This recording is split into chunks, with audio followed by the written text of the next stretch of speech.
وصفتنا لليوم رولات الدجاج المقرمشة بطريقة جدا سهلة وجدا لذيذة. للحشو احتجت لزيت، أضفت عليها دجاج مفروم، بصل وثوم، حضيف عليها الفلفل الأحمر. واليوم في وصفتي حستخدم بهارات إسناد، عبري بطبخك من أجود أنواع البهارات.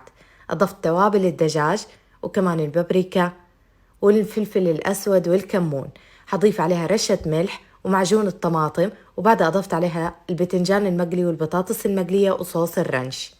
هبدأ أقسم خبز التوست وأضغطه بهذا الشكل وأنزل عليه الحشو وأقفله بهذه الطريقة.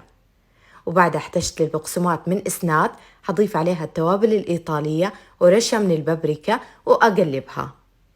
حنزل الحبات في اللبن وأغلفها، وبعدها حنزلها بالبقسماط وأقليها بالزيت غزير حامض. طبعا تقدروا تقلوها بالقلاية هوائية وأقدمها. ما أحكي لكم قد إيش لذيذة، وبالعافية عليكم، لازم تجربوها وتعتمدوها.